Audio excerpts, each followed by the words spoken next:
thème de ce soir, c'est où sont les Samuel? Si tu peux ouvrir ta Bible avec moi dans 1 Samuel chapitre 3 versets 12 à 19 et 1 Samuel 2, 12.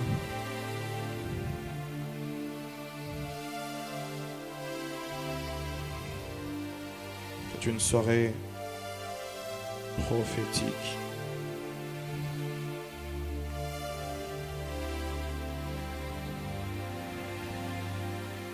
Si on peut se tenir debout pour lire la parole.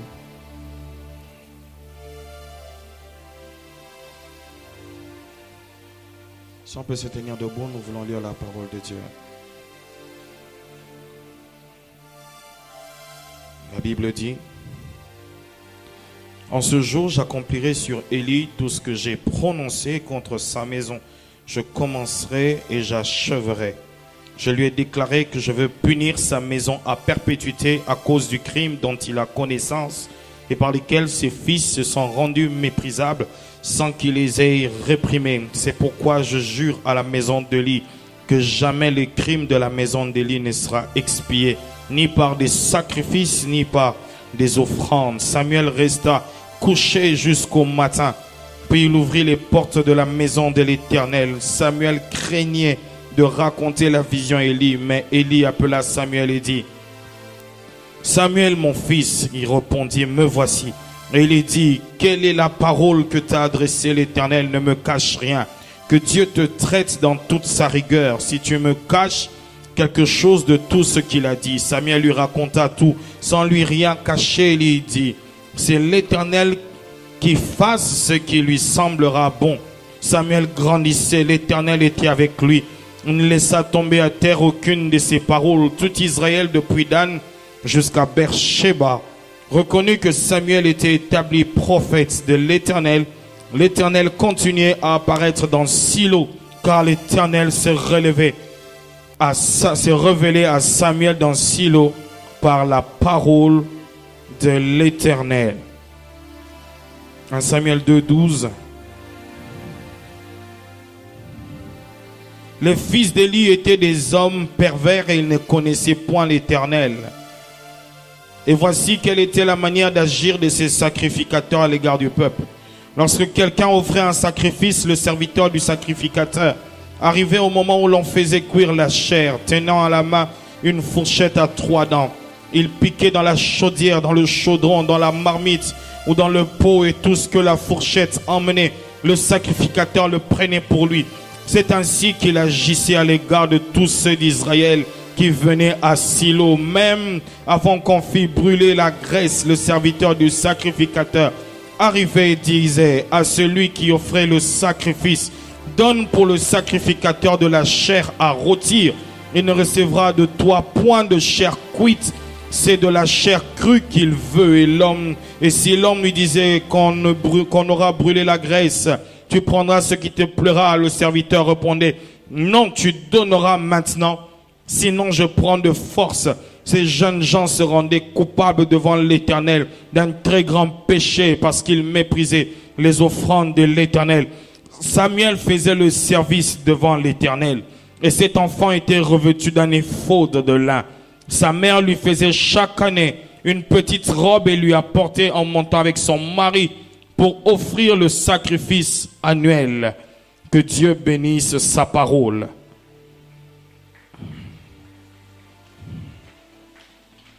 Mon thème de ce soir, c'est où sont les Samuel? Où sont les Samuel? Les Samuel, généralement, sont précédés d'une grande déchéance, d'une grande tristesse. Les Samuel sont précédés des éléments et des facteurs qui détruisent la nation. Les Samuel, ce sont les acteurs du réveil qui viennent avec une grande puissance afin de révéler que l'Éternel est encore vivant. Avant que Samuel ne vienne, la parole de l'Éternel se fait rare. Avant que Samuel arrive, le peuple ne sait plus faire confiance aux sacrificateurs. Avant que Samuel arrive, le monde est dans la déchéance. Bien-aimé, Dieu avait choisi les Lévites pour être des sacrificateurs du peuple, pour sacrifier l'offrande pour Dieu. Ils étaient là uniquement pour apporter devant l'Éternel le sacrifice que le peuple devait emmener devant Dieu. Ils étaient là, ces hommes, pour sacrifier de la graisse, pour faire l'expiation du péché. Ils étaient là pour balayer les temples, pour nettoyer les ustensiles du temple. Ils étaient là pour chanter, offrir le sacrifice. Ils étaient là pour faire l'expiation. Il n'y avait qu'une seule nation qui avait lui-même la qualité de servir Dieu. Les autres tribus ne pouvaient pas le servir. Mais il n'y avait qu'une seule tribu qui pouvait le servir. Il n'y avait qu'une seule tribu qui pouvait faire le sacrifice. Il n'y avait qu'une seule tribu qui pouvait entrer dans le temple. Il n'y avait qu'une seule tribu qui pouvait entrer dans les lieux très saints. Il n'y avait qu'une seule tribu qui pouvait parler à l'Éternel. Il n'y avait qu'une seule tribu qui pouvait intercéder en faveur des autres. Et c'est la tribu de Lévi. Ces hommes ont été appelés, non pas parce qu'ils ont été jugés, non pas parce qu'ils ont mérité, mais parce que tout simplement un jour, dans Exode 23, pendant que le peuple était en train de se prosterner devant le veau d'or, ces hommes ont tiré leur épée et se sont rangés du côté de l'Éternel et de Moïse. Et ils ont tiré et ils ont tué les frères et sœurs qui se sont prosternés devant le veau d'or. Mais qu'est-ce que nous constatons aujourd'hui? Aujourd'hui, vous allez constater avec moi que ceux qui devaient tuer et ceux qui devaient anéantir le péché sont devenus eux-mêmes le commetteur des péchés. Ceux qui devaient chanter la gloire de Dieu, eux-mêmes sont dans les boîtes en train de danser. Ceux qui devaient jadis offrir le sacrifice sont devenus des détourneurs de fonds. Ceux qui, eux, devaient servir Dieu sont aujourd'hui des gens qui font honte au Seigneur. Bien-aimés, nous sommes dans un temps, si nous faisons une lecture spirituelle, vous allez comprendre avec moi que nous sommes dans un temps d'urgence. Dans un temps d'urgence.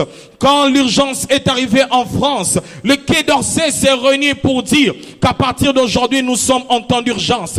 Bien-aimé, je viens comme un prophète de Dieu annoncer l'état d'urgence ecclésiastique afin que nous puissions revenir dans les choses. Où sont les Samuel pendant que la nation est détruite? Où sont les Samuel pendant que l'église est détruite? Où sont les Samuel pendant que les sacrificateurs volent le peuple? Où sont les Samuel pendant que les pasteurs couchent avec les filles? Où sont les Samuel pendant que les évangélistes sont dans les boîtes? Où sont les Samuel pendant que les hommes sont dans les loges? Où sont les Samuel? Où sont les Samuel? Où sont les Samuel?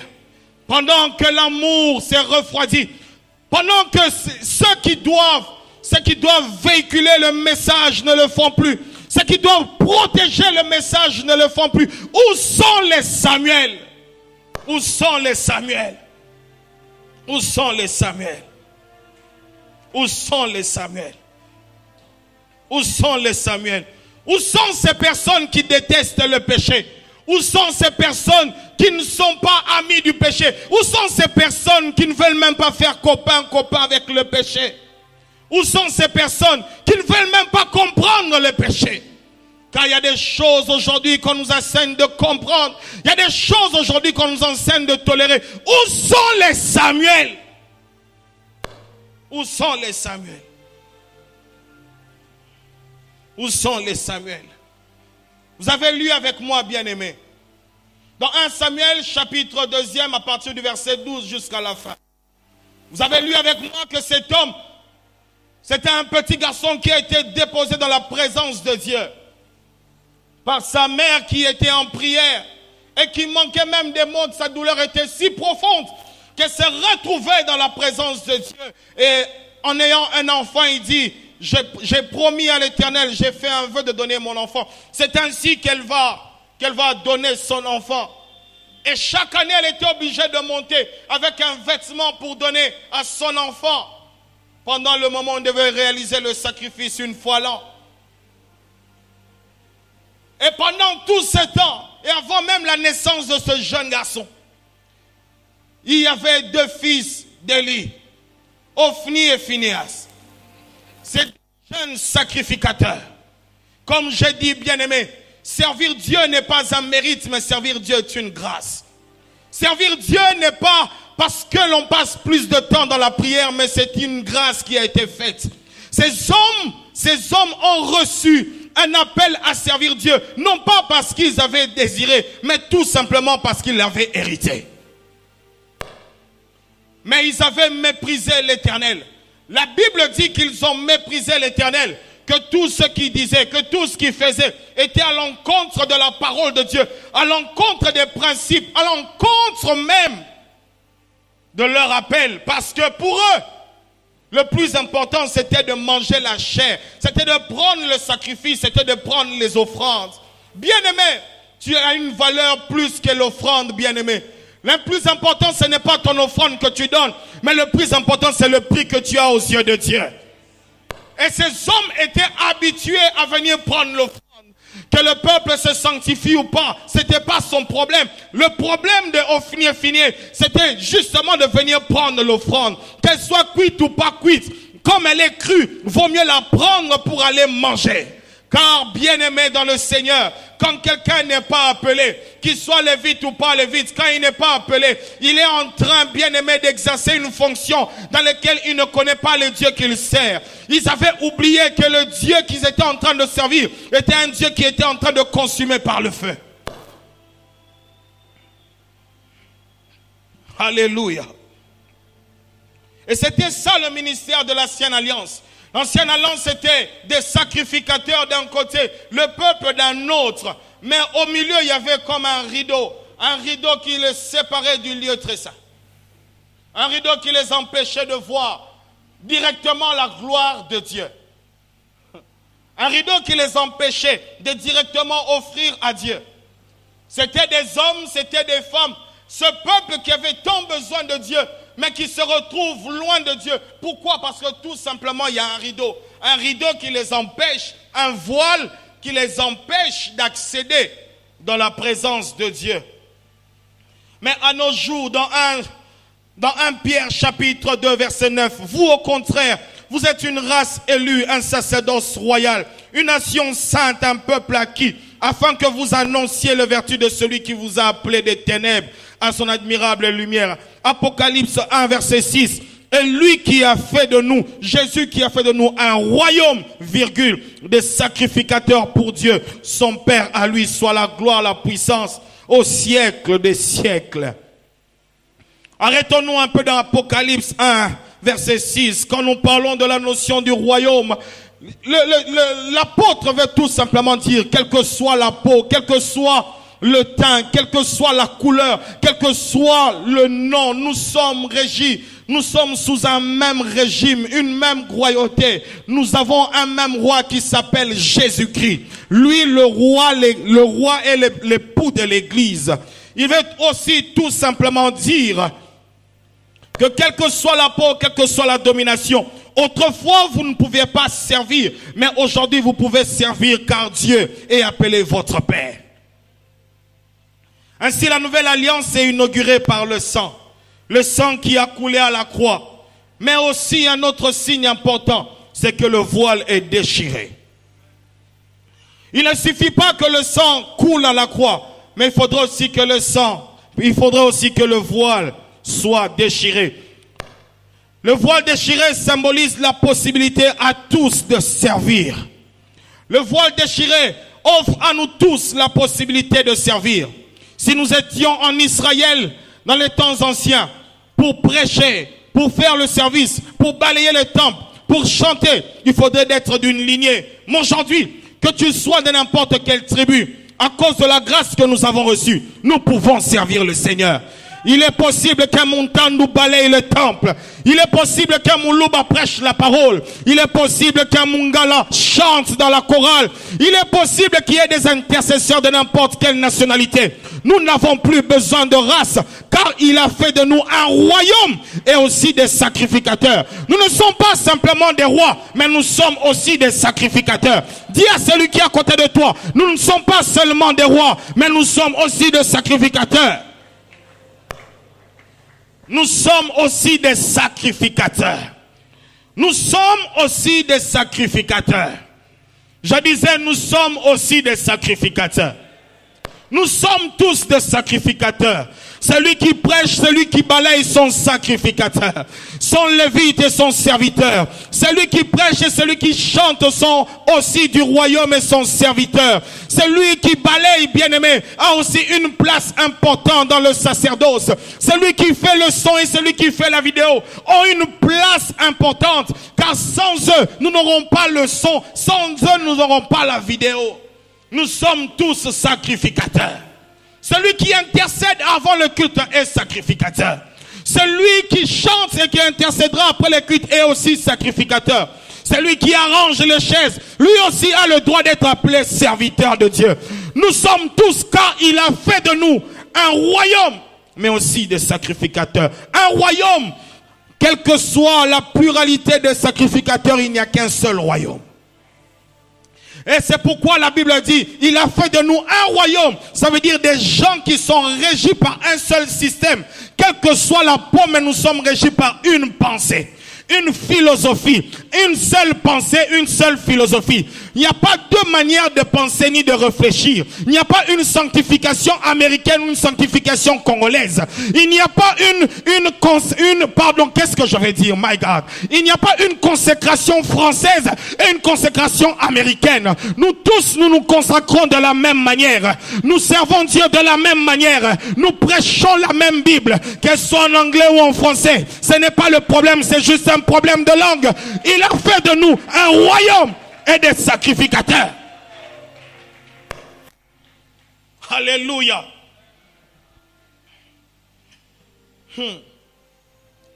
Je dis, bien aimé, que l'une des choses principales aujourd'hui dont nous sommes en train de dire et dans lesquelles nous sommes en train de servir, c'est que le rideau est déchiré. Alléluia. Le rideau a été déchiré.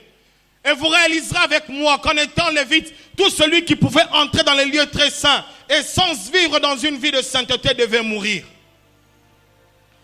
Et bien aimé, si vous suivez cela et vous regardez le voile qui est déchiré, vous aurez l'impression, malgré que le voile est déchiré, que Dieu ne compte plus le péché. Non! Malgré que le voile est déchiré, Dieu ne fait exception de personne. Que tu pêches, quand tu pêches et que tu entres dans la présence de Dieu, tu mourras.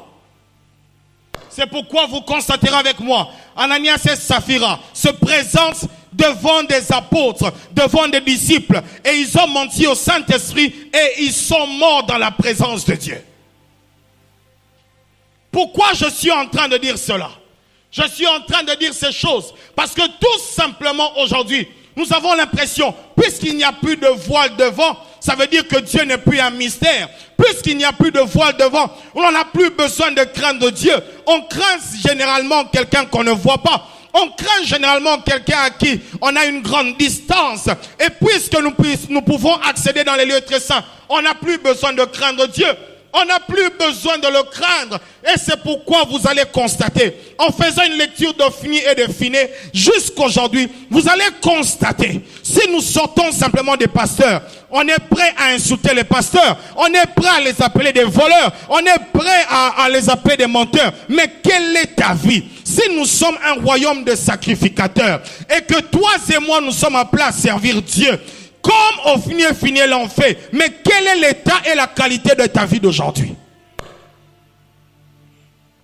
C'est vrai, tu es venu, mais avant de venir, tu as menti. C'est vrai, tu es venu à l'église, tu es en train de le servir, mais avant de venir, tu t'es masturbé. C'est vrai que tu es venu à l'église, mais avant de venir, qu'est-ce que tu as fait? Quelle est la qualité de ta vie?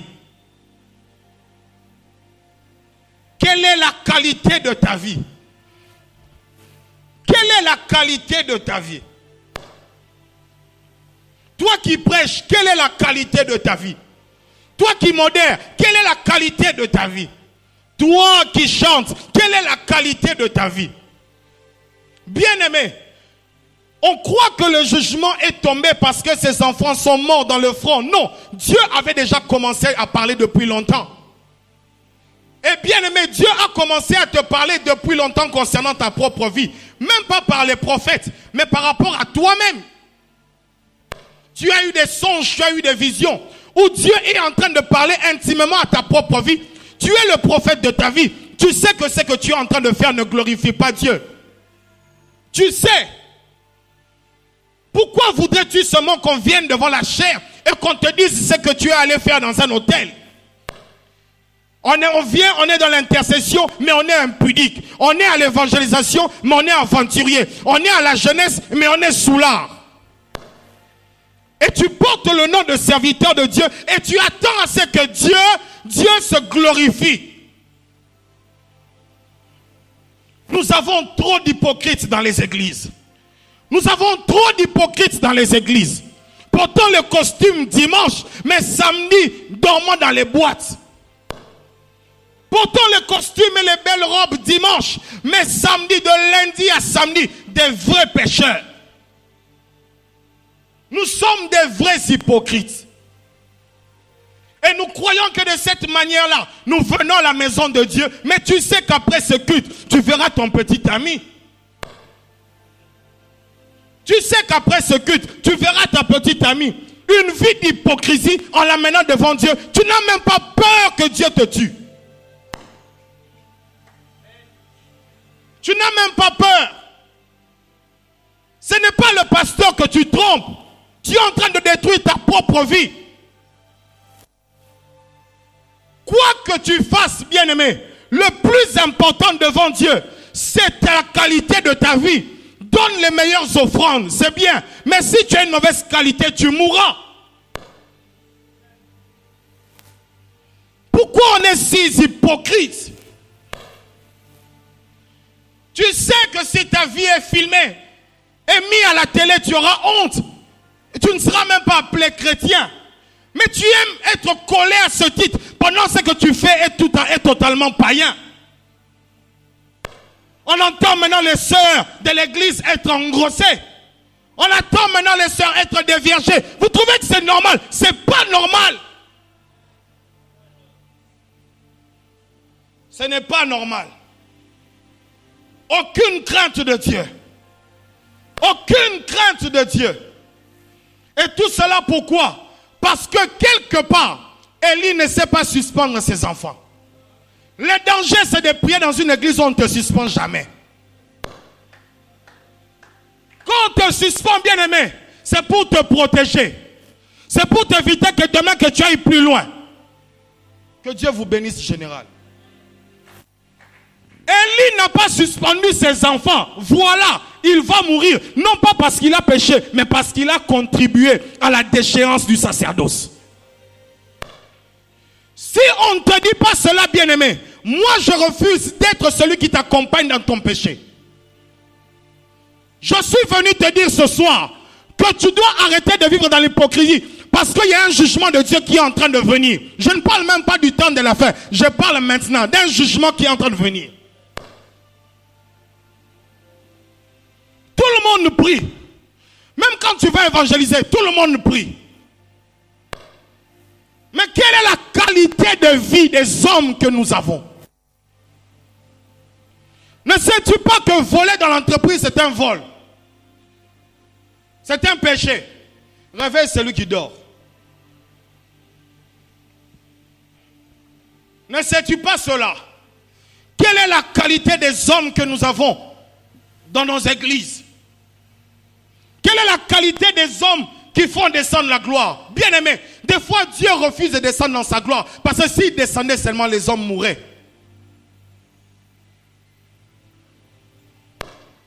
Et nous sommes là, nous venons. Nous étions là toute la semaine. On est venu dimanche. Mais toi, tu as déjà commencé à vivre dans le péché depuis longtemps. Qu'est-ce que la présence de Dieu a changé dans ta vie?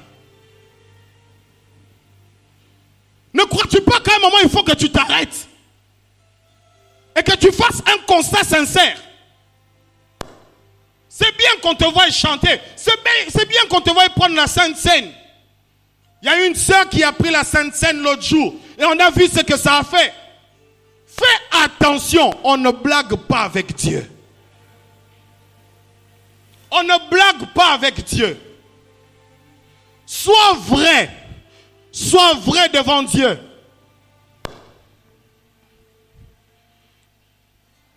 Et Élie a refusé de suspendre ses enfants. Bien-aimés, L'œuvre du Seigneur n'a pas besoin de beaucoup d'ouvriers. L'œuvre du Seigneur a besoin de la qualité des ouvriers. L'œuvre du Seigneur n'a pas besoin de beaucoup d'ouvriers. L'œuvre du Seigneur a besoin de la qualité.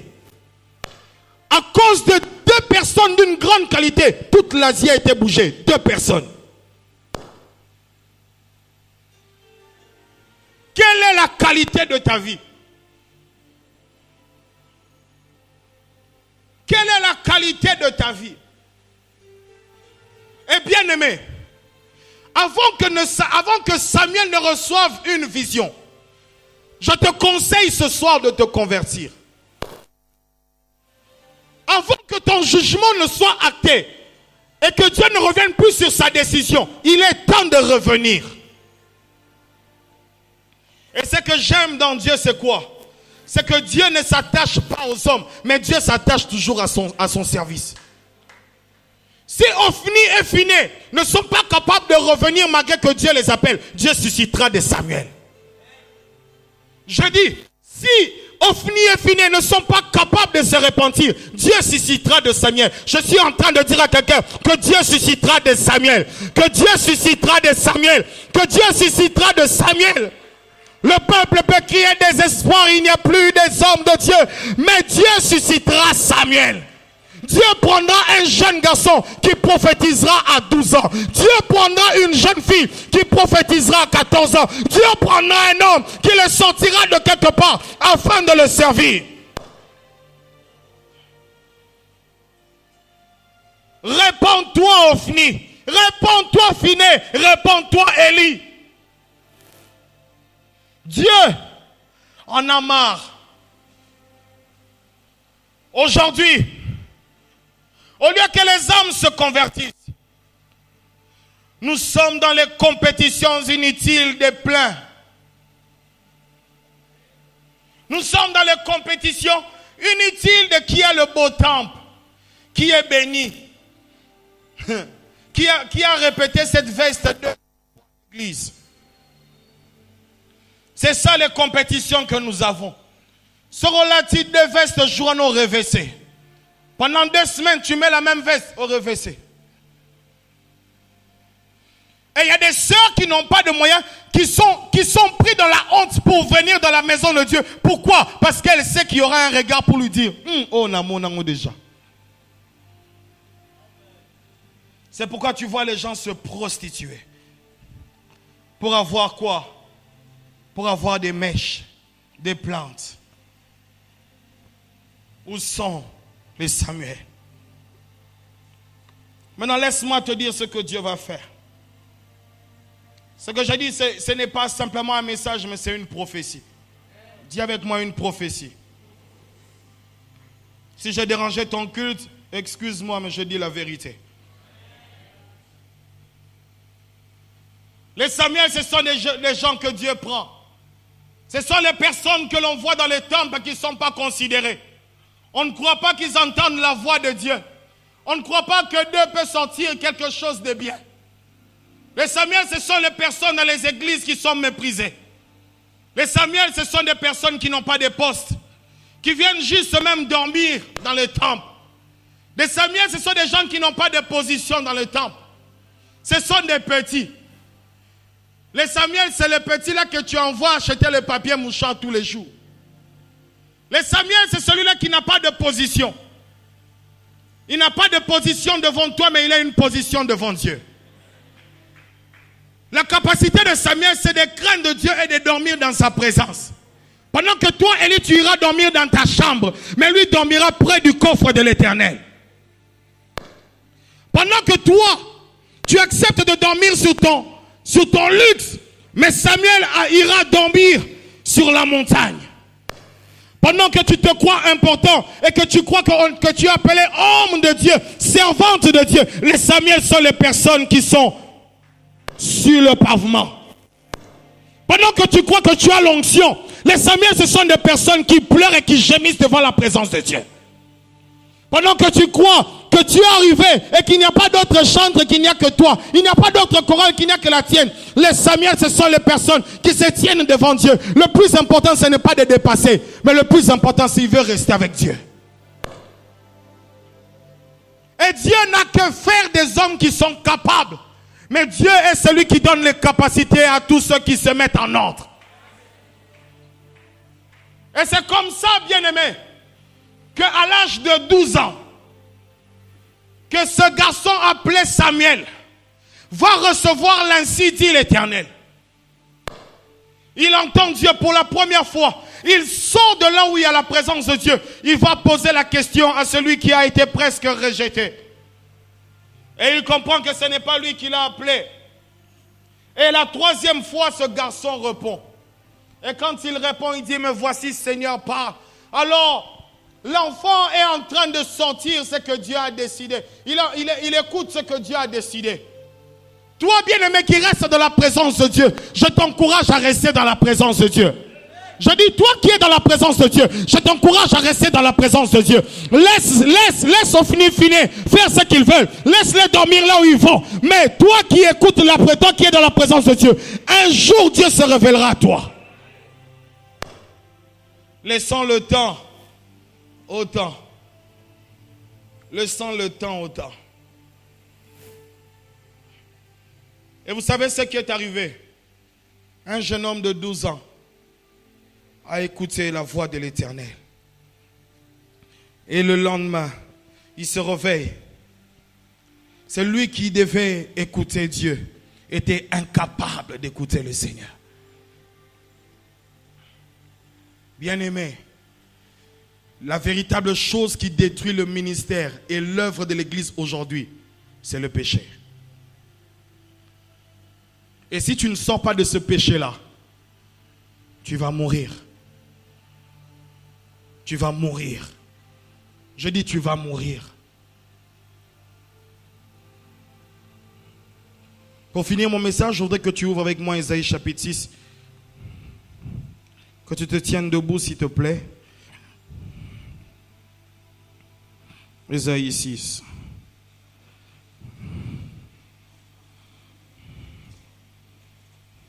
Appartienne tout l'honneur s'il vous plaît. Après cette lecture et ce que je vais dire, je vais faire 2 appels. Puis nous allons, un appel, puis nous allons prier.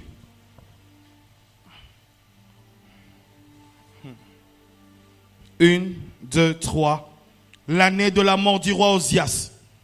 Je vis le Seigneur assis sur un trône très élevé. Le pan de sa robe remplissait le temple. 2 séraphins se tenaient au-dessus de lui. Ils avaient chacun 6 ailes. 2 dont ils se couvraient la face. 2 dont ils se couvraient les pieds. 2 dont ils se servaient pour voler. Ils criaient l'un à l'autre, disaient, Saint, Saint, Saint est l'Éternel des armées.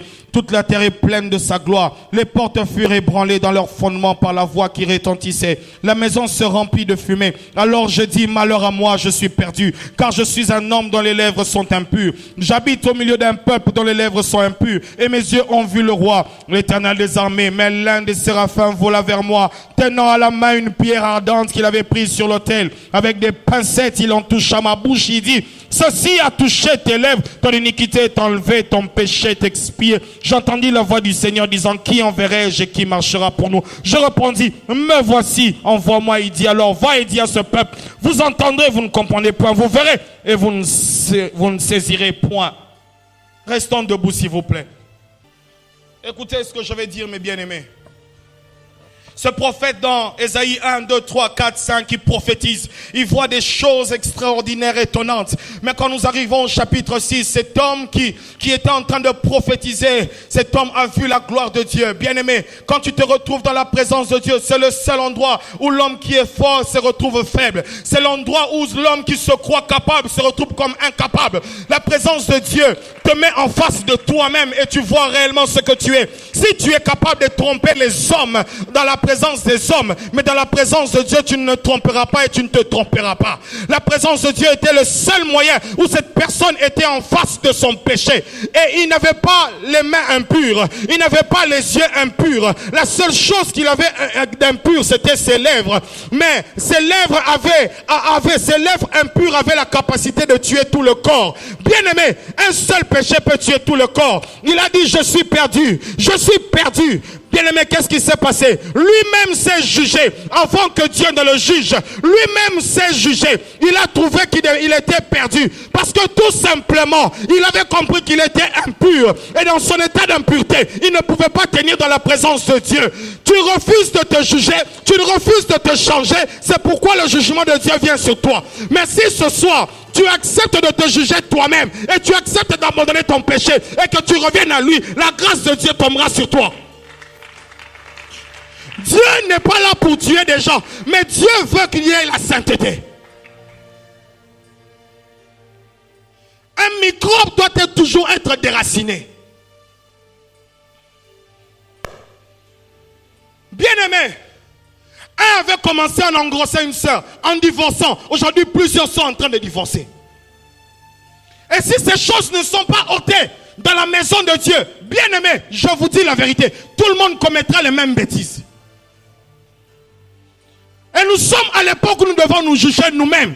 Tu es dans la présence de Dieu, juge-toi toi-même. Juge-toi toi-même. Et la Bible dit qu'il entendit. Il entendit une voix qui dit, qui enverrai-je? Ce n'est pas le fait qu'il s'était sanctifié qu'il avait entendu. Dieu parlait depuis longtemps. Mais lui, quand il s'est sanctifié, il a entendu. Dieu parle toujours. Dieu parle souvent. Mais nous, des fois, nous sommes incapables à écouter ce que Dieu veut vraiment. Parce que nous sommes environnés si facilement de péchés et nous ne voulons pas nous débarrasser de ces choses. C'est bien de prêcher comme je le fais.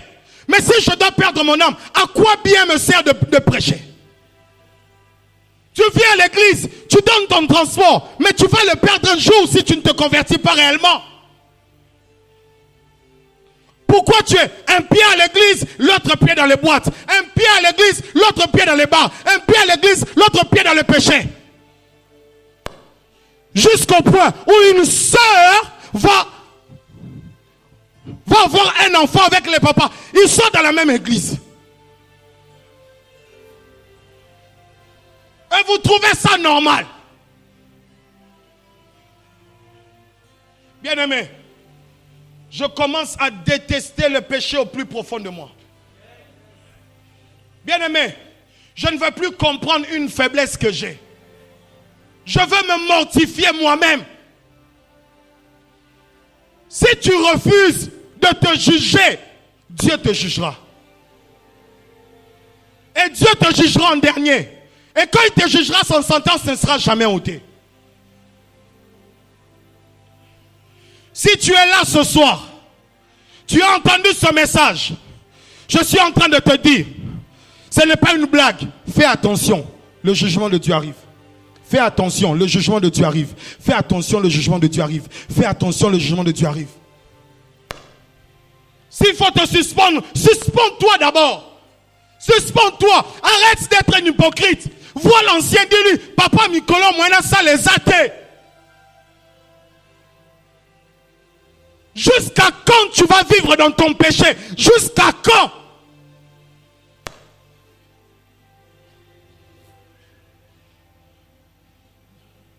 Mais quand Samuel arrive, Samuel prophétisera. Regarde le frère qui est à côté de toi. Si tu ne le connais pas, vois-le comme ton Samuel.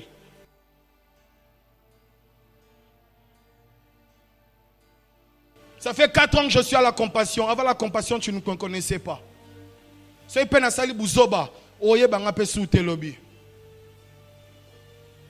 Juge-toi toi-même. Juge-toi toi-même. Juge-toi toi-même.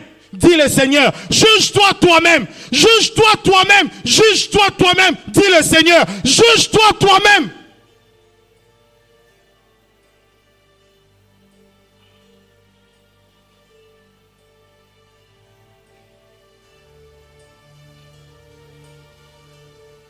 Je vois comme le sang en train de couler ici. Il y a des gens qui ont fait couler le sang. Et si tu es là, tu es conscient que si tout s'arrêtait aujourd'hui, tu es perdu, avance, sans hypocrisie. Sans hypocrisie, avance. Sans hypocrisie.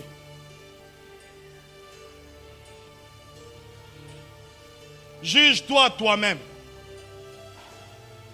Sans hypocrisie. Juge-toi toi-même.